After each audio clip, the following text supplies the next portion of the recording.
ಉತ್ತರ ಕರ್ನಾಟಕದ ಹೆಬ್ಬಾಗಿಲು ಅಂದರೆ ಹಾವೇರಿ. ಹಾಗೆ ಹಾವೇರಿ ಜಿಲ್ಲೆಗೆ ಒಂದು ವಿಶ್ವಮಟ್ಟದ ಹೆಸರು ಬಂದಿದೆ ಅಂದರೆ ಅದಕ್ಕೆ ಬ್ಯಾಡಗಿಯ ಅಂತಾರಾಷ್ಟ್ರೀಯ ಮೆಣಸಿನಕಾಯಿ ಮಾರುಕಟ್ಟೆ.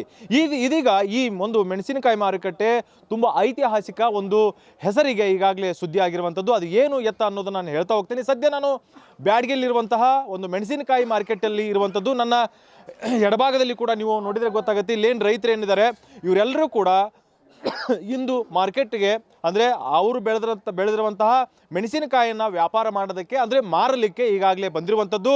ಇಲ್ಲೇನು ಬಿಳಿ ಶರ್ಟ್ ಹಾಕೊಂಡು ನಿಂತ್ಕೊಂಡಿದ್ದಾರೆ. ಸೊ ಅವರು ಕೂಡ ಈಗ ಏನಂತಂದರೆ ಹಾಲಸಿದ್ದೇಶ್ವರ ಟ್ರೇಡಿಂಗ್ ಒಂದು ಕಂಪ್ನಿಯನ್ನು ಆರಂಭ ಮಾಡಿದ್ದಾರೆ. ಸೊ ಹೀಗಾಗಿ ಅವರು ಒಂದು ಈಗ ಖರೀದಿ ಮಾಡಿರುವಂಥದ್ದು ಏನು ಡಬ್ಬಿ ಅನ್ನುವಂತಹ ಮೆಣಸಿನಕಾಯಿನ ಈಗಾಗಲೇ ಖರೀದಿ ಮಾಡಿದ್ದಾರೆ.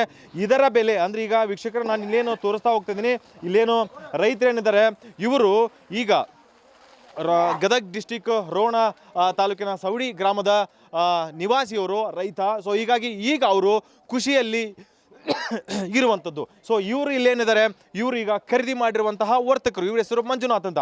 ಈಗ ನೀವು ಇಲ್ಲೇನು ನೋಡ್ತಾ ಇದ್ದೀರಿ, ಇದಕ್ಕೆ ಬೆಲೆ ಸುಮಾರು ಎಷ್ಟು ಅಂತಂದರೆ 89,999 ರೂಪಾಯಿ ಪರ್ ಕ್ವಿಂಟಲ್.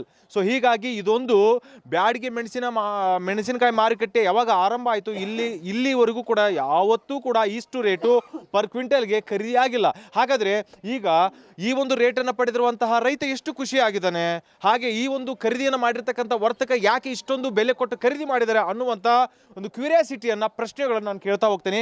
ಫಸ್ಟು ಖರೀದಿ ಮಾಡಿರ್ತಕ್ಕಂಥ ವರ್ತಕರನ್ನೇ ಕೇಳ್ಬಿಡ್ತೀನಿ. ಸರ್ ಏನು ಸರ್ ಇದು ಇಷ್ಟು ರೇಟ್ ಕೇಳಿದ್ರೆ ನಮಗೆ ಒಂಥರ ಶಾಕ್ ಆಗ್ತಾ ಇದೆ, ನಿಜಕ್ಕೂ ಕೂಡ ಇಷ್ಟೊಂದು ರೇಟ್ ಇದೆ ಇದಕ್ಕೆ ಯಾಕೆ? ಹೌದು ಸರ್, ಇದಕ್ಕೆ ರೇಟ್ ಇರೋದು ಯಾಕೆ ಅಂತಂದರೆ ಇದು ಪ್ಯೂರ್ ಆರ್ಗ್ಯಾನಿಕ್ ಆಗಿರೋದ್ರಿಂದ, ಇದು ಬಯಲು ಭೂಮಿಯಲ್ಲಿ ಬೆಳೆದಿರೋದ್ರಿಂದ ಬೀಜಕ್ಕೆ ಮತ್ತು ಮುಂದಿನ ನಮ್ಮ ಬೀಜ ಬೆಳೆಯೋದಕ್ಕೆ ಮುಂದೆ ಬೆಳೆಯೋದಕ್ಕೆ ಅನುಕೂಲ ಆಗುತ್ತೆ ಅಂತಂದು ಆ ರೇಟಿಗೆ ಇದನ್ನು ಖರೀದಿ ಮಾಡಿರೋದು. ಇದು ಆರ್ಗ್ಯಾನಿಕ್ ಆಗಿರೋದ್ರಿಂದ ಬೀಜ ಸಸಿ ಎಲ್ಲ ಗ್ರೋತ್ ಆಗಿ ಬರ್ತಾ ಇದೆ. ಆ ಕಾರಣಕ್ಕಾಗಿ ಇದನ್ನ ಇಷ್ಟು ಬೆಲೆ ಕೊಟ್ಟು ತಗೊಂಡಿರೋದು. ಸೀಡಿಗಾಗಿ ಕ್ವಾಲಿಟಿ ಚೆನ್ನಾಗಿರೋದ್ರಿಂದ ಸೀಡಿಗಾಗಿ ತಗೊಂಡಿರೋದು ಇದು. ನಿಮ್ಮ ಹೆಸರು? ನನ್ನ ಹೆಸರು ಮಂಜುನಾಥ್ ಗಡ್ಡದವರಂತ. ಈಗ ಏನು ಅವ್ರಿಗೆ ಬೆಲೆ ಸಿಕ್ಕಿದೆಯಲ್ಲ, ಬೆಳೆದ ರೈತ ಇಲ್ಲೇ ಇದ್ದಾರೆ. ಸೊ ಅವ್ರನ್ನ ಕೇಳ್ತಾ ಹೋಗ್ತೀನಿ. ಸರ್ ನೀವು ಎಲ್ಲಿಂದ ಬಂದಿದ್ರಿ, ಯಾವ ಊರು, ಇಷ್ಟು ರೇಟಿಗೆ ಖರೀದಿ ಆಗುತ್ತೆ ನಮಗೆ ಸಿಗುತ್ತೆ ಬೆಲೆ ಅಂತ ಏನು ಇದೀತಾ ಒಂದು ಏನಾದರೂ? ನಮ್ದು ಗದಗ ಜಿಲ್ಲಾ ರೋಣ ತಾಲೂಕು ಸೌಡಿ ಗ್ರಾಮದ ವಿಜಯಕುಮಾರ್ ಅಂತ ಹೇಳಿ ನನ್ನ ಹೆಸರು. ನಾ ಯುವ ರೈತ ಏನು ಹೇಳಕ್ಕೆ ಇಚ್ಛೆ ಪಡ್ತೀನಿ ಅಂತಂದ್ರೆ, ಈ ಥರ ವ್ಯವಸಾಯ ಮಾಡೋದ್ರಿಂದ ನಾವು ಯಾವುದೇ ರಾಸಾಯನಿಕ ಗೊಬ್ಬರನ ಸಿಂಪರಣೆ ಮಾಡದೆ ಜೈವಿಕವಾಗಿ ಬೆಳೆದೀವಿ. ಪ್ಯೂರ್ ಆರ್ಗ್ಯಾನಿಕ್ ಇಷ್ಟು ರೇಟ್ ಬರ್ಬೋದು ಅಂತೇಳಿ ನಾವು ಆ ಥರದ ಹದ ಮಾಡಿದ್ವಿ. ಇದಕ್ಕೆ ಯಾವುದೇ ಥರದ ನೀರು ಅಥವಾ ಏನು ಸಿಂಪರಣೆ ಮಾಡಿರ್ಲಿಕ್ಕಿಲ್ಲ. ಇದಕ್ಕೆ ತರಬೇಕಾದ್ರೆ ಪ್ಯೂರ್ ಆರ್ಗ್ಯಾನಿಕ್ ಆಗೇ ಇತ್ತು. ಅದರಿಂದ ಇಷ್ಟು ರೇಟ್ ಸಿಗುತ್ತೆ ಅಂತೇಳಿ ಸಿಕ್ಕಿದೆ, ಖುಷಿ ಆಗ್ತದೆ. 2 ಎಕರೆ ಬೆಳೆದಿದ್ವಿ ಇದನ್ನು. ಎಷ್ಟು ಲಾಭ ಆಗ್ತಾ ಇದೆ ಈಗ ಈ ಪ್ರಸ್ತುತ ವರ್ಷದೊಳಗೆ ಹೈಯೆಸ್ಟ್ ರೇಟ್ ರೀ ಇದು 89,999. ಭಾಳ ಸಂತೋಷದ ಕ್ಷಣ ಇದು. ಹೇಳ್ಬೇಕಂದ್ರೆ ಬೇರೆ ನಮ್ಮ ಫಸ್ಟ್ ಆಫ್ ಆಲ್ ಹೇಳೋದಂದ್ರೆ ಯುವ ರೈತರಿಗೆ ಎಜುಕೇಶನ್ ಜೊತೆನ ನಮ್ಮ ಬ್ಯಾಕ್ಗ್ರೌಂಡ್ ಏನು ಲಿಟ್ರೇಚರ್ ಅದಲ್ಲ, ಕೃಷಿಯನ್ನು ಮರಿಬಾರ್ದು. ಇನ್ನು ಮುಂದಿನ ಪೀಳಿಗೆಗೆ ಇದನ್ನು ಹಂಚ್ಕೊಂಡು ಹೋಗ್ಬೇಕಂತ ನಾ ಹೇಳಕ್ಕೆ ಇಷ್ಟಪಡ್ತೀನಿ. ಅದು ಹೂವಾಪವುಗಳೆಲ್ಲ ಸುಳ್ರಿ, ಮೋಸ ವಂಚನೆ ಅವೆಲ್ಲ ಸುಳ್ರಿ. ನಮ್ಮಲ್ಲಿ ಅವರಲ್ಲಿ ಇರತಕ್ಕಂಥ ಬಾಂಧವ್ಯ ಇದ ತಿಳಿಸ್ಕೊಡ್ತೈತ್ರಿ. ರೈತರು ಉಳಿಸ್ಲಿಕ್ಕೆ ಅವರು ಉಳಿಸ್ಲಿಕ್ಕೆ ನಾವು, ಮತ್ತೊಂದು ಏನಿಲ್ಲ.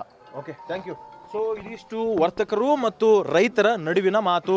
ನಾವಿಬ್ಬರು ಏನಂತಂದರೆ ಸಹೋದರರಿದ್ದಂತೆ ನಮ್ಮನ್ನು ಉಳಿಸ್ಕೊಳ್ಳೋಕ್ಕೆ ನಾವೇ ಪ್ರಯತ್ನ ಮಾಡಬೇಕು ಅನ್ನುವಂಥದ್ದನ್ನು ಈಗಾಗಲೇ ಹೇಳಿದ್ದಾರೆ. ಜೊತೆಗೆ ಏನಂತಂದರೆ ಬ್ಯಾಡಗಿಯಲ್ಲಿರುವಂತಹ ಈ ಮೆಣಸಿನಕಾಯಿಯನ್ನು ಏನಂತಂದರೆ ಬಂಗಾರದ ಬೆಡಗಿ ಅನ್ನುವಂಥದ್ದನ್ನು ಹೇಳ್ತಾರೆ. ಹೀಗಾಗಿ ಈ ಬಂಗಾರದ ಬೆಡಗಿಗೆ ಈಗ ಬೆಲೆ ಕಟ್ಟಲಾಗದ ಬೆಲೆ ಸಿಕ್ಕಿರುವಂಥದ್ದು. ನಿಜಕ್ಕೂ ಕೂಡ ಮೆಣಸಿನಕಾಯಿ ಬೆಳೆದಂತಹ ರೈತರಲ್ಲಿ ಈಗ ಕೊಂಚ ಸಂತಸ ಮೂಡಿಸಿರುವಂಥದ್ದು. ಹಾವೇರಿಯಿಂದ ರಮೇಶ್ BH, ಗ್ಯಾರಂಟಿ ನ್ಯೂಸ್.